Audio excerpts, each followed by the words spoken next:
you can do whatever you want. You can be whoever you are. I would have never believed 15, 20 years ago that I could be here. And it wasn't until people started to believe in me and tell me, no, you can do that I realized, oh, maybe I can.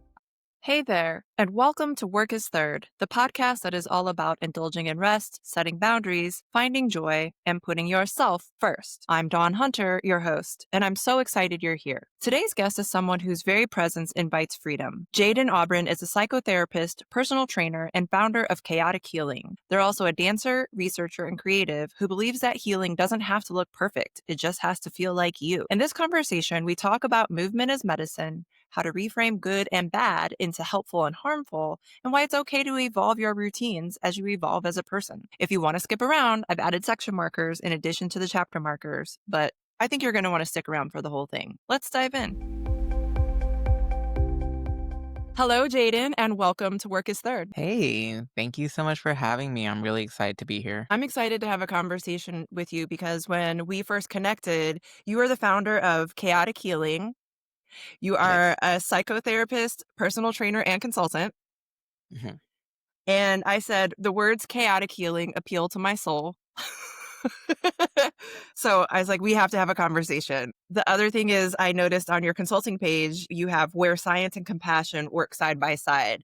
And that is the message I try to lead with in my own. Yeah, no, I think often those are completely separate, right? And I think that as I have a very scientific mind and also as a healthcare provider, like the compassion and the empathy has to be at the forefront. And we know exactly how to make the world a better place.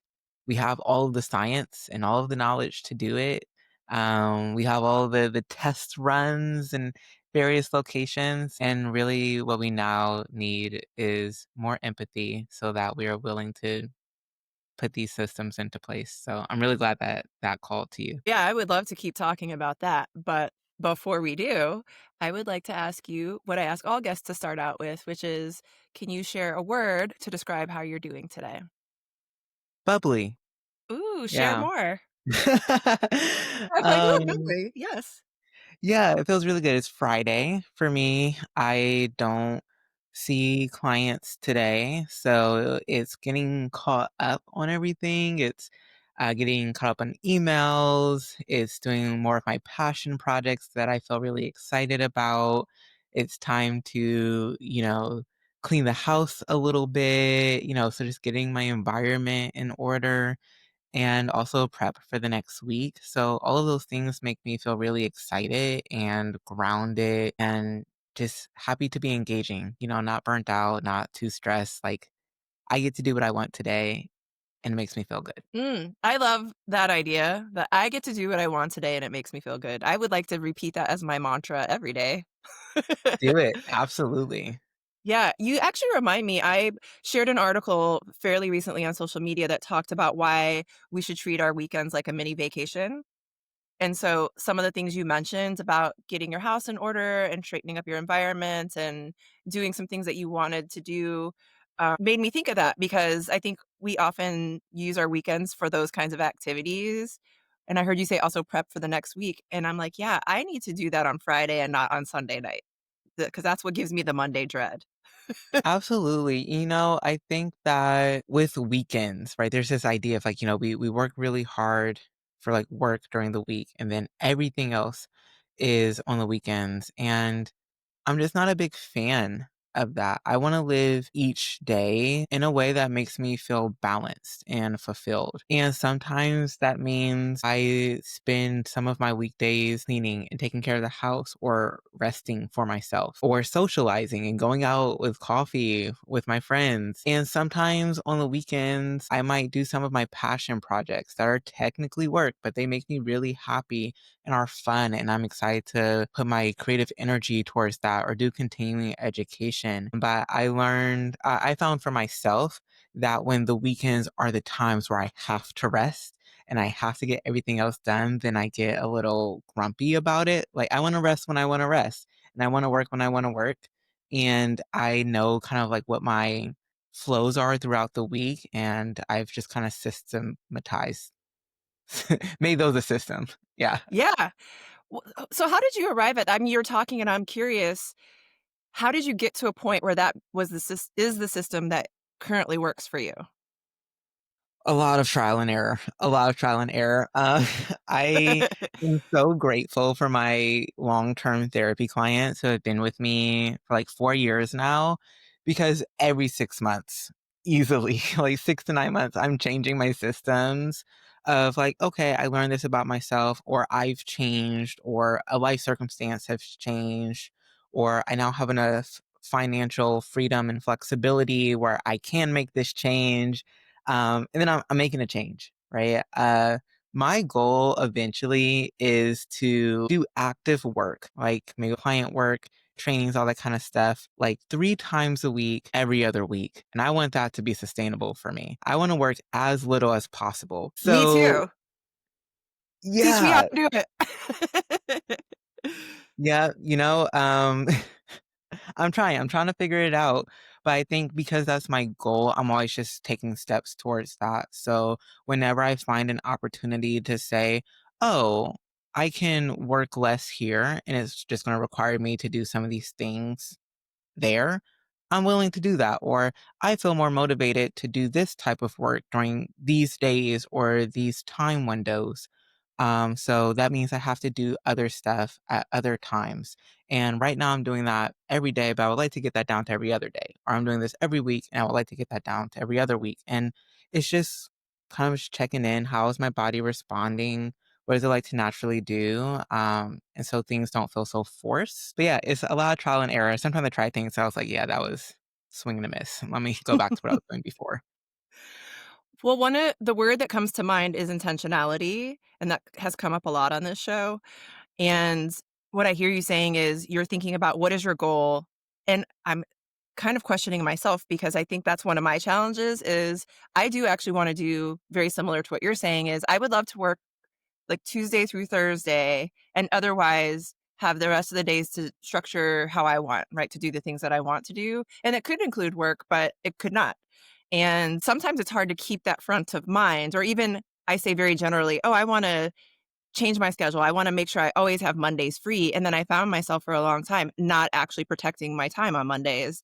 I am now, but it took me time to get there. But it sounds like what you're saying is you think about your goal, you think about the life that you wanna live long term or maybe just in the near midterm, and then you adjust accordingly and that you make changes if changes are warranted, which is very hard for people who like routine, I think. Yes, yes. Well, I am a nice mix of autism and ADHD. So I love routine and I also love changes. It's a great combo. Uh, so I think this helps me find my balance. I'm like, this is my routine for now. And then I will change it. And I reflect on my goals. Like I have like a little journal and everything. And I reflect on my goals and my intentions every 3 months at least. I definitely will do them, like January, April, July, October, and that's usually when I, like, write them down in my journal, but then also I do rituals around, like, the solstice and equinox. I do that kinda double reflection around those times too, whatever the theme of that, like, seasonal being is. And I'm just like, okay, how are things going? How am I feeling? Right. Like fall equinox is coming up, and that's really around community and home. And so I'm going to really check in on those parts of my life. Like, how am I feeling about my community and how much energy I'm spending towards them and how much energy am I dedicating towards home? And are there any changes I would like to make in the next 3 months? Do you calendar this in? Like, you have a reminder to yourself, or is this just so naturally part of your routine that you just do it? I think at this point, it's so naturally part of my routine that I just do it. I am already someone who enjoys celebrating the solstice and equinox and full moons because of like my spiritual practice. So it feels very natural. It's not like an extra thought for me. And also my birthday's around like spring equinox. So that is a regular reminder. And then there's a lot of holidays happening around winter solstice. So that's another regular reminder. And then June solstice is pride and I'm queer. So there's also a lot of celebrations that are going on. So I feel like my life really supports these reminders for Mm. me. And it's really, it doesn't feel like an extra thing. It's very integrated into what I'm already doing. That makes sense. I mean, you remind me that I kind of have a full moon practice that's similar, and I just had a birthday on September 7th, Happy which birthday. thank you, but it was a lunar eclipse and a full moon. And my solar return. And so I've done a lot of journaling, in the last week or so. I journal every day, but definitely a lot more intentional around what do I want the next year of life to look like? What do I need to release? Also, as a full moon practice, what was going on in my life 6 months ago? And what lessons have I learned? What was coming up then and how has it rolled out basically over the last 6 months? And I have found that to be very helpful. And now it seems more natural, like you're saying. I just do it and it's like, "Oh, there's a full moon. It's been 6 months. What's going on in my life and where do I need to make adjustments?" Exactly. And I think it's one of those things where, like, this is what works for me and what works for you. And for everyone, it looks a bit different. I think sometimes people hear these things and are like, oh, I'm going to try that practice just like that. And I don't know. The thing that makes this successful for me is that these are things I was already doing. And then I added a little bit more intention to it to make it extra beneficial. And so that's a lot of the work that I do is like, with my clients is what are you already doing in life? And then how can we add just a little bit more intention to make that beneficial? If you don't know when the heck the last full moon was and you have never tracked that in your life, you're like, I'm going to do a full moon practice and this is going to be the thing that helps me fulfill my goals. Like that's a pretty big step. So I really like hearing how different people incorporate different practices and what feels natural to them. I think it's super interesting. It is interesting, but also so important that you're like, what is already working for you? Because I am always like, where is the next shiny thing? I love trying new things out. And they don't always work for you. They're not meant for you or they're not aligned with you, and that's okay, but I don't know if people always turn inward and say, "What am I doing now that works, and how do I just strengthen that?" Which is such a powerful practice too. Hmm. Yeah, I also like the next shiny thing. I think that's actually why I'm so intentional because I'm like, okay, I want to do this thing. And then after 3 months, that's about when I start getting restless and I want to change and I want a new shiny thing. So I was like, okay, I will make that an intentional practice. Now I need to practice whenever I feel that urge, like, "Ooh, shiny thing," that I question more and kind of just get curious about where that's coming from, which is probably a good practice for all of us. The body doesn't tell you anything for no reason. That's kind of one of my many philosophies of life. So if it's telling you, like, hey, I'm a little antsy and I want to change, like, why not at least entertain the thought? Yeah. Well, and I love that you mentioned body because I know that movement is a big part of your practice Yes. and listening to your body. And one of the things I was interested in, of course, is that you said you are doing a 30-day Twerk for Trauma. Is it a challenge or course? It's a course, A course. but it can be quite challenging if you want it to be.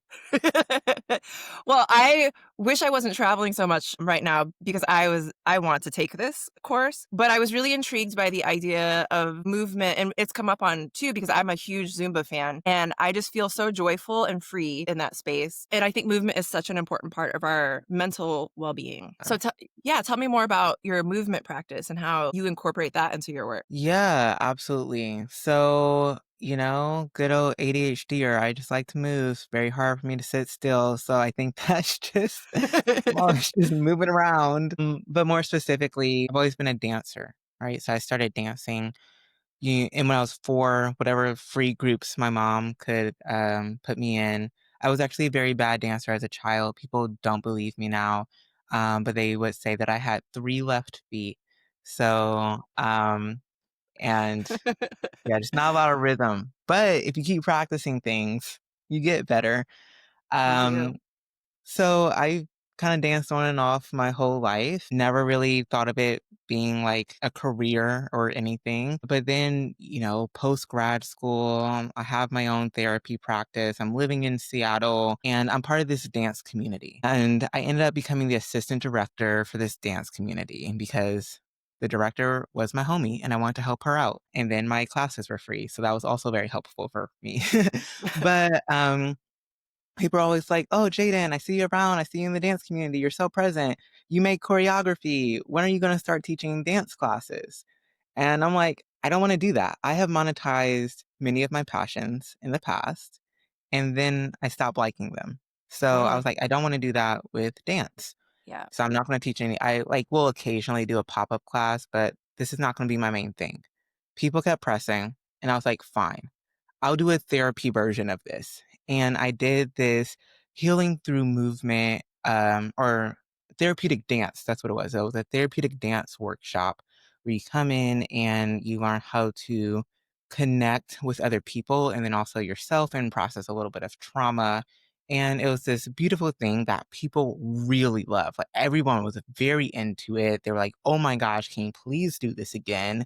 And I was like, "Oh, y'all like this? Sure, I can do more of these." So I did more. Eventually, at this time, I was like very heavily dance training. I'm probably dancing like 10 to 15 hours a week. I ended up getting certified as a personal trainer, and I started learning a lot more about how movement affects the body, like, and affects the nervous system and your brain and all of these things. And so, between my therapy knowledge and my personal training knowledge, I'm like, wow, there's so much interesting like information here. And now I'm doing like, well, I'm hoping IRB approves my research, but starting to get into research to really like learn more about how movement can be used to impact mental health and like specific clinical symptoms. But from there, I don't know, I just kind of got known as a therapist who dances and combines those things. And I started training other therapists on how to do that. And here we are a few years later, and this is a whole specialty of mine now. And now I can't really do in-person workshops as much anymore because I live in Spain and I'm not in Seattle, and I'm still working on the language part to offer services here in Spain. So I thought of an online course, which is Twerking for Trauma, because everyone's always talking about, oh yeah, twerking like releases trauma, but like the what I be seeing on the internet is not twerking. Is I'm like, okay, if you're gonna twerk for trauma, sure, but let's do this. Let's be respectful of the culture and actually figure out how to twerk.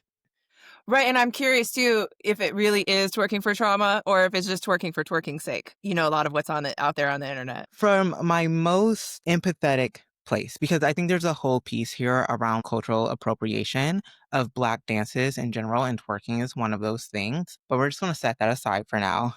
From my most empathetic place, if you are moving in a joyful and embodied way, you feel free and open and not judged, that puts us in a place to heal from trauma, right? When we are having a trauma response at any level, right? And that's not a trauma response, it's not just a flashback or a panic attack.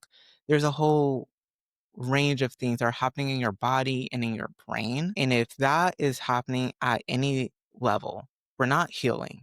But when we are free in ourselves and we feel like we can be powerful and just own who we are and move in whatever ways, we're not in a trauma response, which means we have the opportunity to heal in that moment. So even if your twerking is bad, if you're having a good time and you feel joyful and embodied and empowered, I'm all for it. Go for it. But if you do actually want to learn how to twerk while you're healing from trauma, then that's what my course is for. This is how I feel about Zumba, right? I don't know, I can't do all of the dances really well, but I love it and I do feel very free and, as I mentioned, joyful.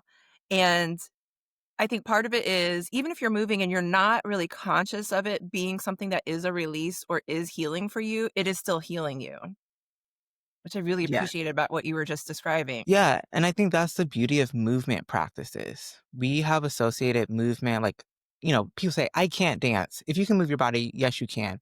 Are you going to be Beyonce's next backup dancer? Maybe not, right? But you can dance. You don't need to have a certain level of proficiency to dance, right? And then when we say like movement in general, people are often thinking of exercise, and then they associate exercise with losing weight or, body modifications. And that's just like a whole nother, often very traumatic area for people. When we start talking about food and diet and weight and what you look like, that whole realm just perpetuates more trauma. So the stuff that I do now is not about weight loss and it's not about changing your body. It's about feeling good in your body. And what do you want to do with your body? You want to twerk? We're going to work on the strength and the mobility to be able to do that. As a personal trainer, if you want to be able to get up and down off the ground easier, we're going to do exercises to do that. I had someone who had a lot of chickens. They got some chickens and they're like, I need to run around, be able to chase after my chickens. I'm like, cool. That's what we're going to train to do. I'm not really here for just weight loss for weight loss sake or anything like that. Like, what do you want to do with your body? Because when you have a healthy relationship with your body and you feel like you can really move your body in a way that feels good to you, then again, we're in that healing realm. And movement is not just exercise. Like brushing your hair is movement. Sitting down on the toilet is movement, right? So we can even take those pieces of movement and use them to start to improve your mental health symptoms. Well, first, small movements, right? Like, even I was thinking as you were saying that, just, rubbing your hands Mhm. or, hugging, all these ways that we have movement and can have touch too, which is very healing. I love the idea of chasing around after the chickens. So on a recent episode, we were, the guest and I, Dr. Brittany Peters, we were joking about Bulgarian split squats because I hate doing those. And we had this whole conversation about you don't have to do a workout that is given to you. You have to do the thing that makes sense for your body. And for me, it does not make sense with my knees to be doing split squats. Fair. Yeah. But here's a question I have for you. If I train hard enough, can I be Beyonce's backup dancer? I mean, yeah. Is it I mean, I guess you're gonna have to ask Beyonce, really.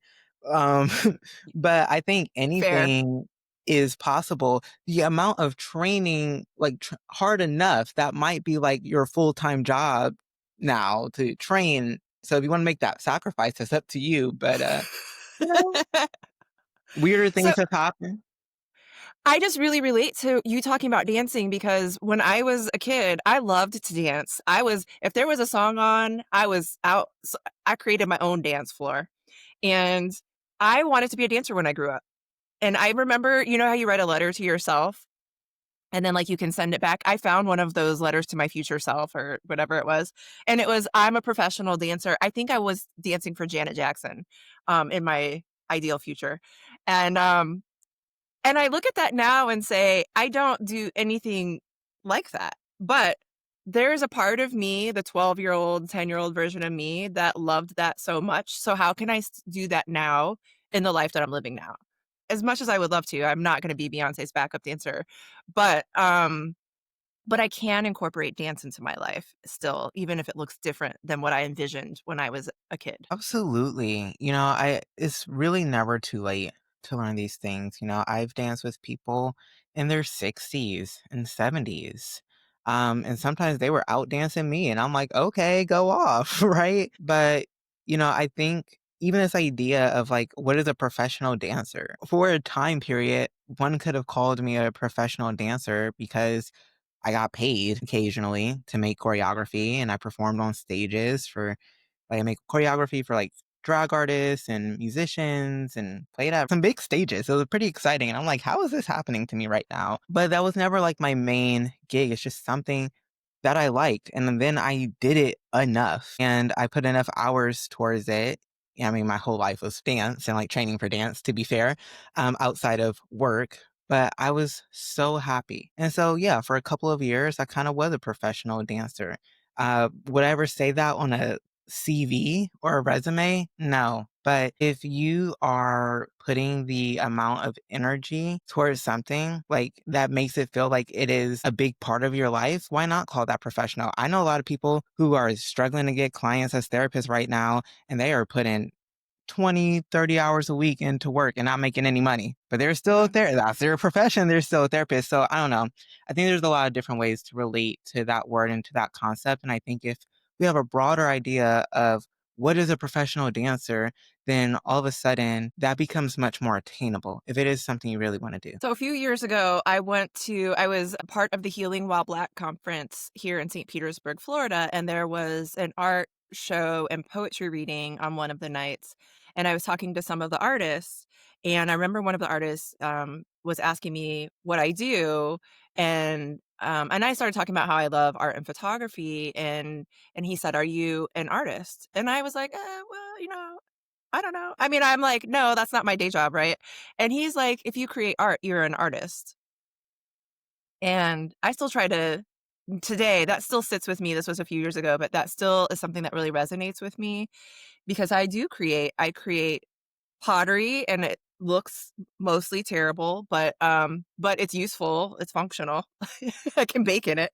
And I like to draw and I'm trying to learn how to sew and I doodle and I like to make jewelry. And these are just things that I don't know what is ever going to happen. I'm not probably never going to sell any of these items. I can gift them, of course, but it still makes me an artist to be creating. Absolutely. And this is one of the many ways that capitalism has just like messed us all up. Like the idea that we have to make large sums of money, make a sale of something to be an artist. Like, absolutely not. Art is so essential to what it means to be human. And when we start excluding people in this way of like, oh, you don't make enough money, so you're not actually a real artist, like, excuse you, like, were the people drawing on caves not real artists because they did not even have the concept of money to exchange? Like, this is, it's just so ridiculous. And I think capitalism makes us value everything within the lens of monetary value. And there's so many other types of value and ways to exchange value. So yes, if you create art, if you think about creating art, if you want to create art, you're an artist, right? Like, I used to do all that dancing. Now I dance maybe once a week because that's not like the main thing of my life right now. I'm still a dancer. I'm not going to just say I'm not a dancer anymore because I'm not training to become a certain level of dancer, or I'm not, creating for a stage and for other people. I'm in my heart, I'm still a dancer. When I want to express something, I still dance. I still move my body. I'm a really big fan of you can be whoever you want to be. So what is it, just a label that's getting in the way of that? Then let's get rid of the label so you can be who you want to be. I'm a big fan of that too. Yeah, and not subscribing to whether other people's expectations, but certainly not society's and capitalism's expectations of what we should be doing with our time. I mean, you said like capitalism pushes us to monetize things and place value on them in that way, but it also pushes us to be productive. So I was also thinking like one of the ways that capitalism kind of suppresses our creative spirits is telling us that we have to produce. So if you're an artist, you can't just make one piece of art, you have to make a bunch of art. Or if you're an author, if you're a writer, you can't just write one book, you have to write a bunch of books. And you're going to get a 5-book deal. And, sometimes everyone's not meant to write 5 books, or maybe you get a book deal and it's like, well, I don't need a trilogy. The first book you wrote was great. Like, and you're still a writer, right? You put something beautiful Absolutely. out into the world. Yeah, I think about that a lot. The monetize piece and like the productivity piece. Yeah. Yeah, I have a friend, her name's Kelly, and she processes a lot of her feelings through songwriting. And so she plays the ukulele and the guitar, and she's learning the harp right now. And so because she's just now learning the harp, she's just like learning the different scales and arpeggios and stuff. And so to practice that, she'll write little songs, and there's like 30 seconds each, 45 seconds of a little song for her to practice these scales and sing along to. And she sends me these videos. We use this app called Marco Polo, because 9-hour time zone difference. And she sends me these videos of just like, oh, this is what I'm practicing on the harp today. Or here's a little song about this date I went on last night. And I appreciate it so much because she reminds me to doodle, right? She reminds me that every piece of choreography I make doesn't need to be a full like minute and a half thing. Every poem I write doesn't need to be a 3-minute long performance like slam poetry thing. Every song I write doesn't need to be 3 verses and a chorus and a hook. Like, sometimes you can just doodle and express. And maybe if you want to return to it, you can, but you can also just let it be. It served its purpose in that moment. So I think it's so helpful to have friends that model that and remind me of that too. So you said it's like served its purpose, and it just made me think.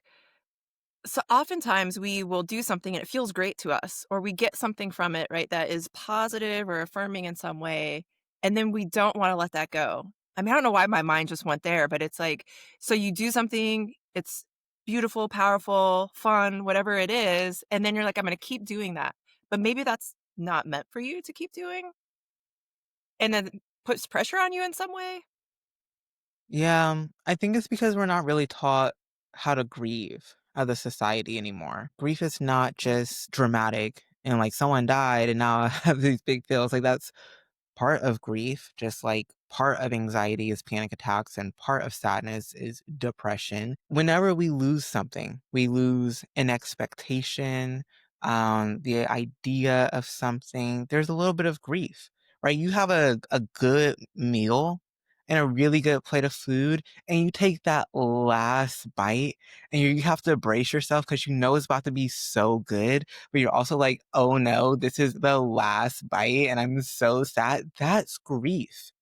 And we are not taught how to like feel that or deal with that at all. And since we don't know how to do it, we avoid it. And I think that's exactly what you're getting at. People don't know how to grieve the fact that this was a one-time thing and that they enjoyed it and they're not going to really experience that exact thing again. So then they keep trying to replicate it. I wonder if you can put in place, like, some kind of celebratory practice, like you're saying the last bite, and I'm in my head, I'm envisioning that I just have, like, a moment of pause and give, like, gratitude to that bite before I take it, and just say, "This was an amazing meal. I may never experience this again," and just recognize what was wonderful about it, and then release it. Absolutely. I love rituals and symbolism and intentions like that. I mean, if you don't know how to grieve, I feel like that's one of the best ways to start. And I do think that grief is very tied with celebration. They're two sides or opposite sides of the same coin. We only grieve when there was something that we were once celebrating. Mm. I haven't really thought about grief and celebration being 2 sides of the same coin, but that totally makes sense. I did a human design workshop not too long ago, and one of the questions in that was like, how does grief still show up in your work? And then it just made me think about grief in life. And then I did this exercise probably at the beginning of this year that was looking at all of the losses I've experienced over the last few years. And they were big losses, like loved ones who passed away, but also um I was in a car accident and my car got totaled and I really loved my car. Or I was in a home that I really loved and we had to move. I had a job and I intentionally left that job, but it was still a loss for me. And so I think it's really important what you're sharing, and that recognizing that we grieve in all these big and small ways, and that we have to give attention to that, and also just sit and appreciate the loss. Yeah, exactly. And it can sound counterintuitive, right? You didn't like your job and then you left it, but now you're grieving it. But there were probably some aspects that were nice about it, right? Stability. Yeah. You knew what to expect. It was part of your routine. Our bodies love that kind of stuff. So, so, the people that you're around is always scarier to try and do a new thing. So you're grieving that stability and that security. And I think that when we talk about healing, for me, healing is about being able to hold as many parts of ourselves at once without like melting down. How much emotion can we actually handle? Because as humans, we experience so many emotions and a lot of them conflicting all at the same time. And if we don't have the capacity to feel all of those emotions, we go from one to another to another to another, but that's very disjointed. Healing is being able to Mhm. feel them all at once. And so where there's celebration, there's also probably grief, or at least anticipatory grief, right? I Yeah. don't want this thing to end. And where there is grief, there was once something that was beautiful and wonderful, or at least stable and secure and comforting. And the world is always going to be a mix of those things, a little bit of the good and a little bit of the bad. Or as I like to think it, a little bit of the pleasant and a little bit of the unpleasant, right? Because it's not really good or bad. It's just some are more pleasant to experience than others. So many things you have said today, like just even that it's not good or bad, it's pleasant or unpleasant. So many things that you have shared are about reframing, I think. Reframing your relationship with your body, reframing your relationship with your work, reframing even how you talk about these things, which is such an important, I think, tool that we have at our disposal. And I know because I go to therapy still, and I've gone on and off many times over the years. And part of the work is how do you take your thoughts and reframe them? Like I have a lot of anxiety, and so I spend a lot of time reframing anxious thoughts. Yes. And is it a challenge? Yes, but it's so critical to being able to move forward from a place that is much more calm and assured than letting my anxiety drive whatever it is that I'm doing. Exactly, 100%. I think right now, especially in the therapy field, as we go into more like somatic realm, so that's getting really popular, body-based approaches to healing. And I love that stuff. I identify as a somatic therapist. I think it's really important. I think that our frontal lobes, which talk therapy addresses, are such a small part of like how we operate. So we need to have other approaches. But I'm noticing the therapy world and now by extension, the larger world start to get out of balance with that as well. Well, I just need to release this energy from my body. Okay. Sure, you want to release some traumatic energy from your body, but if you haven't already gotten a good foundation and a good relationship with your body or with the events that happened, then you're actually much more likely to one, struggle to release that energy from your body, or two, you're going to re traumatize yourself because you actually haven't learned the lesson that needed to be learned from that to keep you safe going forward. And so it's a little bit of both. In my Twerk for Trauma course, yes, we do somatic movements to release trauma from your body, but it's also about learning what feels good in your body and exploring different movements in your body and figuring out how you like to move and what are authentic ways for you and joyful movements for you because it's that relationship piece that is super important. And so they're all tools in the toolbox. And to know which one to use, you have to know what your goals are. Once you identify your goals and then you figure out, okay, what's the most helpful thing to meet my goals? And from there, you look at your toolbox and you're like, yes, these are going to be the most helpful things in this moment. There's no magic like wand like this modality or this thing is going to like cure you. They're all just tools in the toolbox. I want to pick up on the goals again because, earlier in the conversation, we were talking about being intentional about what it is that you want to achieve and defining that for yourself. And then you just said it again just now. And you remind me earlier this year, I did a list. I said one of my goals for 2025 is to be my healthiest self. And I remember telling a friend of mine, and her response was, "So does that mean you're going to stop drinking completely?" So I love a good glass of wine. And like we play board games, like we play these 5-hour long board games and drink wine. And so when she said that, I was just like, well, what does being healthy mean to me? Because I think I can have drinks and be healthy. And that for me, being healthy is more about kind of a holistic approach. It's that I want to feel that I am mentally healthy, that I experience joy, but I also can handle things that are more negative emotions as well, that I move my body, that I'm financially healthy. It is all of those things. So when I say I want to be my healthiest self, what I put into my body is just one aspect of that. And all of it needs my attention.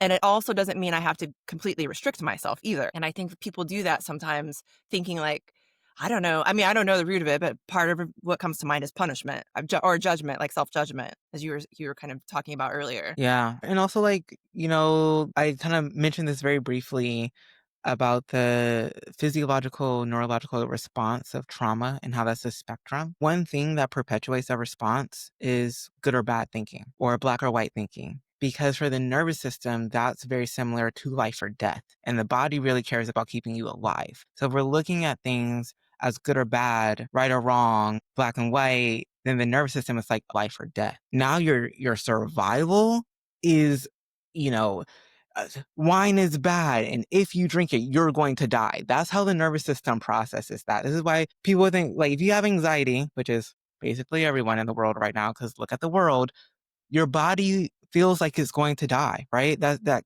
is an accurate statement subjectively, but also like objectively your body thinks it's going to die. So we have to break down the nuance. It's not that wine is bad or that it's good for you, but what is your relationship with wine? It's like earlier when I was talking about sometimes I do some work on the weekend because it's not that working on the weekend is good or bad. I want a healthy relationship though with when I'm working and the types of work that I'm doing and when I'm resting and am I listening to my body? And that is so much more freeing. Yeah, just it's so much more freeing to me.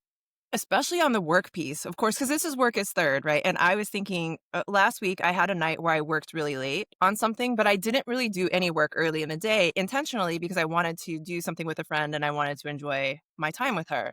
And later in the night, I said, I'm going to keep doing this because I needed to get it done. And I ended up staying up really late. But what I said to myself is my future self is going to thank me for this. And so it isn't that staying up late is good or bad. Was I tired? Yes. But the long-term gain was I got something done that then when it came time to go on to do other things, I wasn't still thinking in the back of my head, I've got to get this thing done. I need to make adjustments.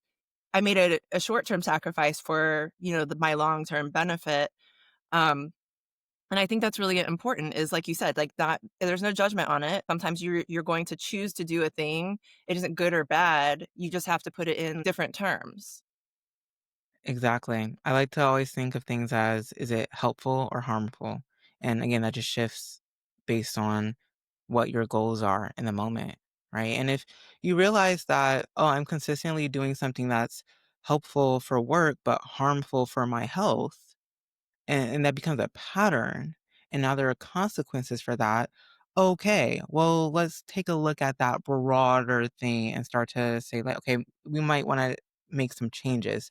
But an occasional choosing work over rest in that moment, that's not inherently bad.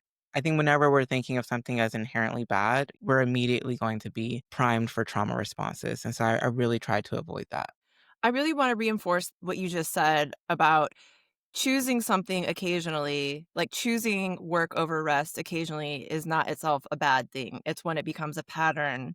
And I think that is maybe also where people struggle. Like when I talk to them about the podcast and they're like, what is work is third? It doesn't mean that you always are choosing to put work third. Sometimes you put work first because for whatever reason, you need to do that. And that's great. It's just also not making work being first a pattern for you. Exactly. And I mentioned a bit earlier that I wanna just always work towards working less. And the reason I wanna do that is because I wanna have kids, and I want to be present with my children, and that means I have to be with clients specifically much less often. And that also means that the things that I do have to make me more money because the reality is we are in late stage capitalism, and I do not have generational wealth. So, Same. gotta do what you gotta do.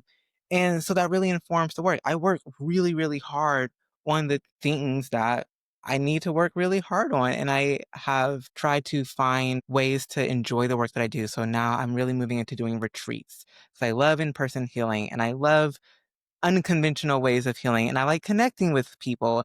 And a retreat is 1 week. And that is much more money that I've made in 1 week, plus, of course, like the marketing and prep for it, then it is. I mean, I have to see clients for 3 or 4 months to make the same amount that I'm making in 1 week of a retreat. So I am going to work hard for this retreat because that's going to then enable me to work Mm. less for the rest of the year is all a balance, and that's going to support my goals of parenthood. And this is again, if everything in our bodies disconnected, disjointed, we can't see the full picture. And that's why this healing piece, being able to really hold all of yourself at once is so important.